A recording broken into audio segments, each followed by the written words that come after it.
Hello বন্ধুরা, good morning. আশা করছি যে যেখান থেকে ভিডিওটা দেখছো সবাই ভালো আছো, সুস্থ আছো। আর আমিও কিন্তু খুব ভালো আছি। তো আবারও একটা নতুন ভিডিওতে তোমাদের সবাইকে স্বাগত।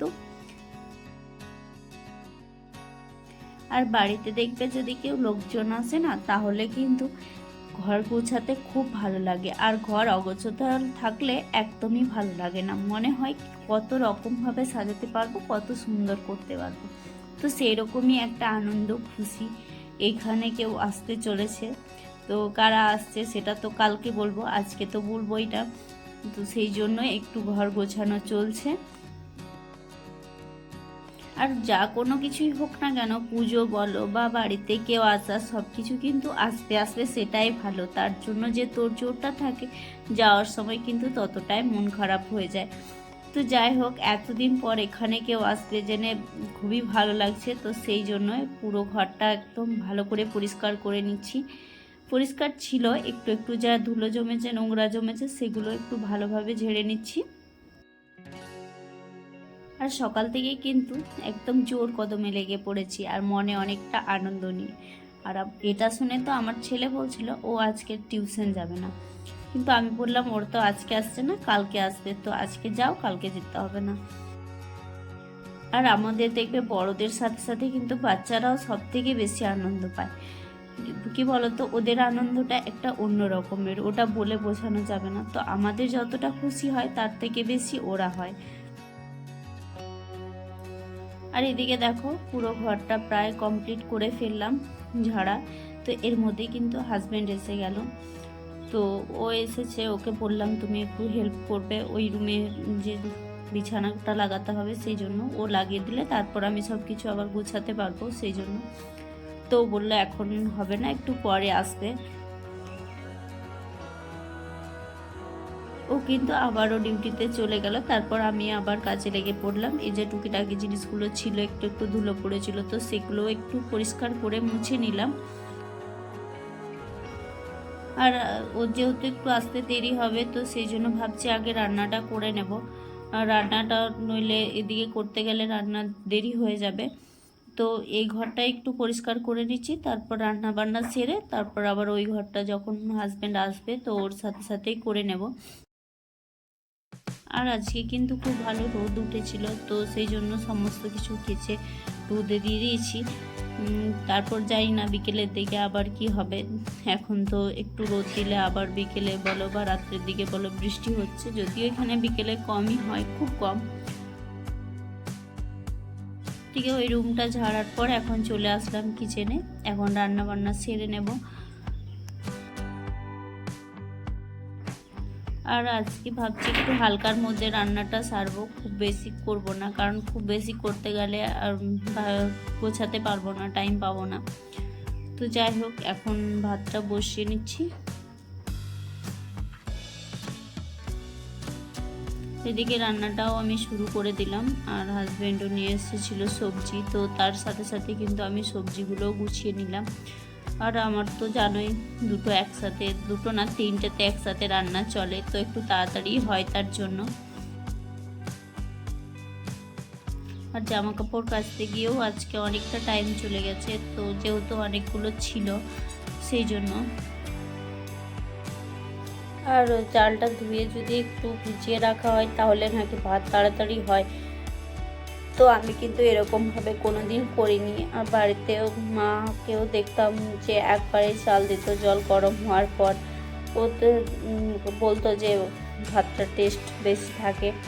যাই হোক, আমিও কিন্তু সেরকমভাবেই করি, ভিজোই না। আর ওইদিকে যে রান্নাটা বসিয়েছি, আর এদিকে তার সাথে সাথে ততক্ষণে চালটাও ধুয়ে নিচ্ছি।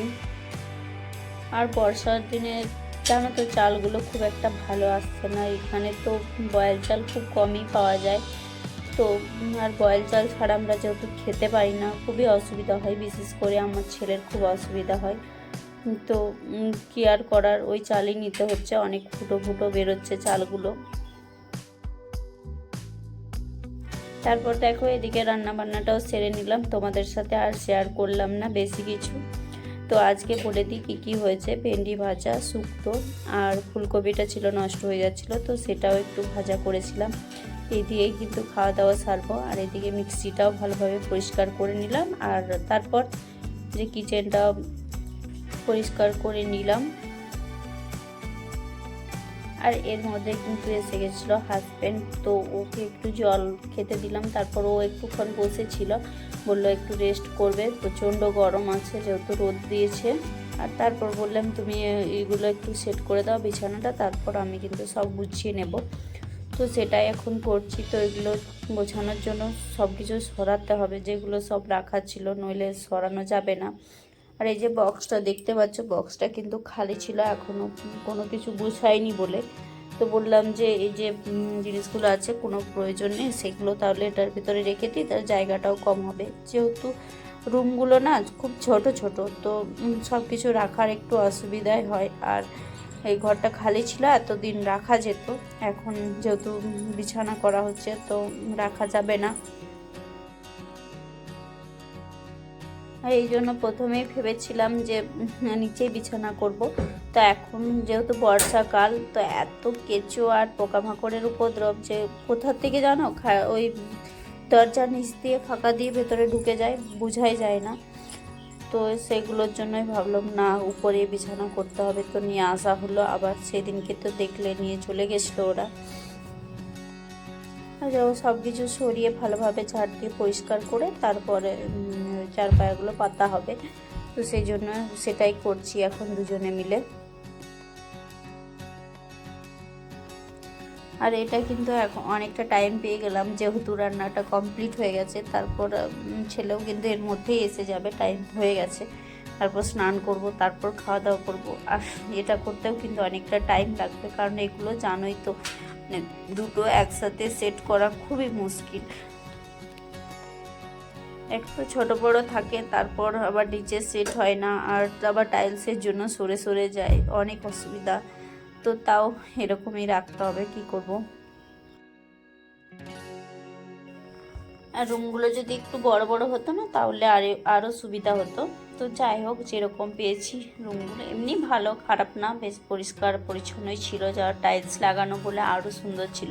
তো এখান থেকে যখন চলে যেতে হবে আবার নতুন জায়গায়, কীরকম ঘর পাবো সেটাও জানি না।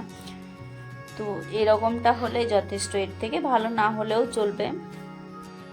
আর ফাইনালি আধ ঘন্টা পর এরকমভাবে সেট করতে পারলাম। তো তোমরাও দেখে নাও। আর ওই ঘরের বেডশিটটা নিয়ে সেই ঘরে পাতলাম, কারণ এই ঘরটাতেই আমরা থাকবো, সেই জন্য। তো আর ওই ঘরটাও কীরকম সাজিয়েলাম সেটাও তোমাদেরকে একটু দেখিয়ে দিই। তো এই দেখো, এরকমভাবে সাজিয়েছি। তোমাদের কেমন লাগলো অবশ্যই জানাবে। আর এরপরের ভিডিওগুলো কিন্তু আরও সুন্দর সুন্দর আসবে, সবাই কিন্তু অবশ্যই দেখবে।